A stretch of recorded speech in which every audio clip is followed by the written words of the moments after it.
Hi guys, it's Miss Mathis, and today we're going to be reviewing plant and animal adaptations. Today we will review plant and animal adaptations by comparing structures and functions of different species, such as hooves on prairie animals and webbed feet in aquatic animals. Have you ever observed an organism in its environment? You may notice that animals living in a specific environment have different characteristics to help them survive. These are called adaptations. Let's play a little game. It's called Guess That Organism.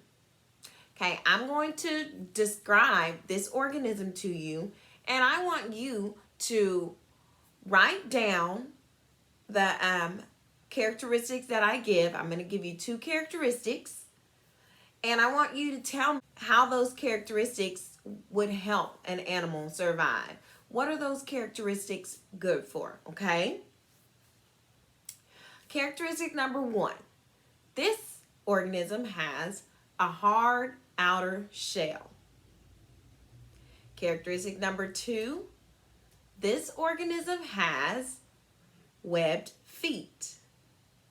Can you guess what the organism is? Let's discuss the characteristics that you were given. You may have written down that a hard outer shell helps protect an organism from predators. Also, webbed feet is an adaptation that would help an organism swim in water. It's time to reveal the organism. If your guess was a turtle, then you are correct. The organism that I described was a turtle.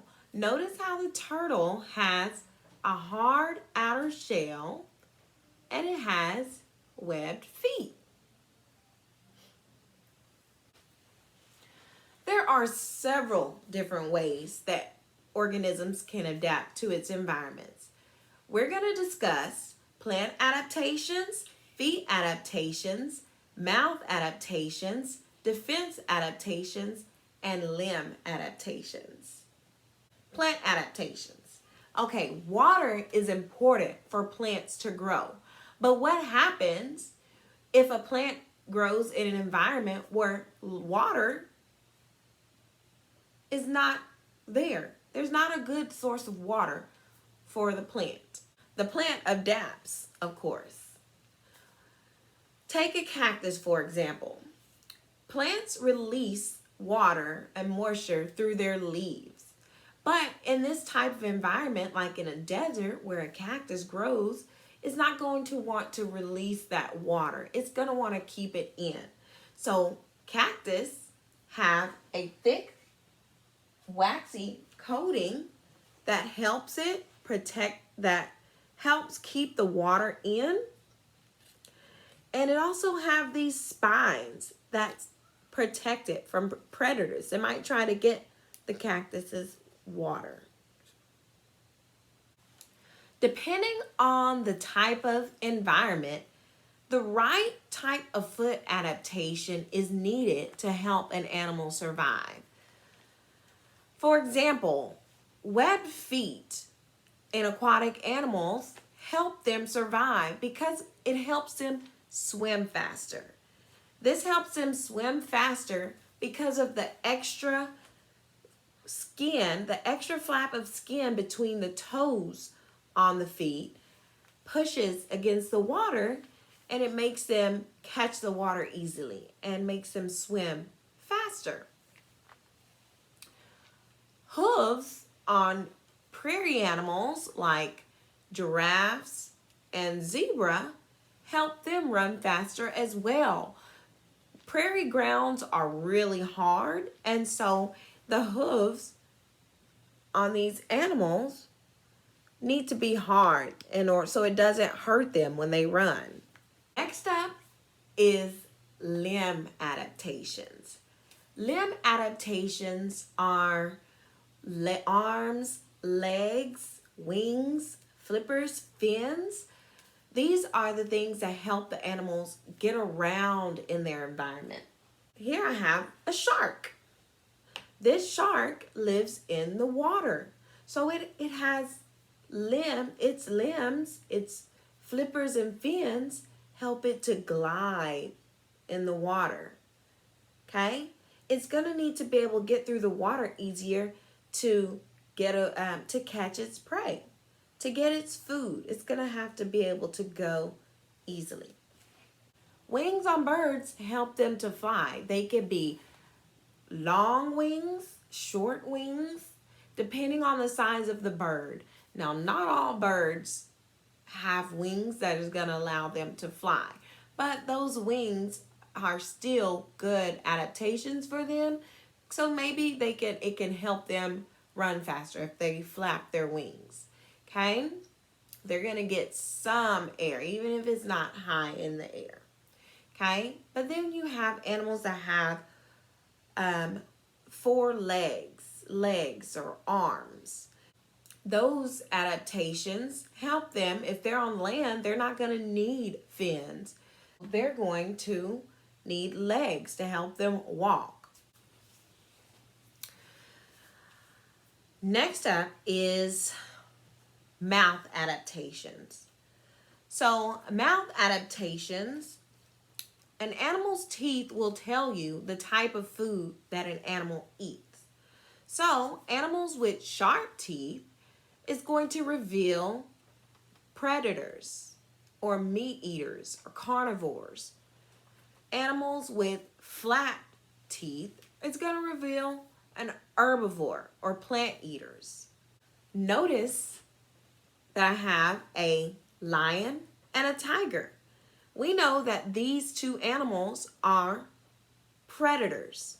So their sharp teeth is an adaptation for them to be able to eat their prey. Birds have beaks.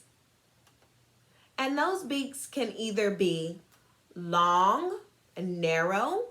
A long and narrow beak is going to help a bird to be able to reach down into the water and get small fish. So that needs a long, narrow beak, especially birds that live around the ocean, around the water, to reach down to the water and get small fish. Some birds have short beaks. Now these short beaks are good for cracking nuts and seeds. Those birds may live in the forests, in the trees, around where there's a lot of trees and wooded area where they can get those nuts and seeds. And then you have birds that are predators. Those birds have sharp, curved beaks.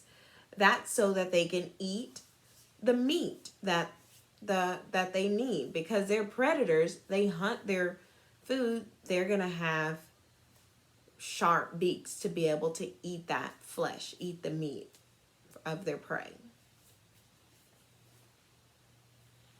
Lastly, we have defense adaptations. Defense adaptations help an animal survive in its environment by defending itself against its predators or its enemies. 2 different types of ways that animals might defend themselves is camouflage and mimicry.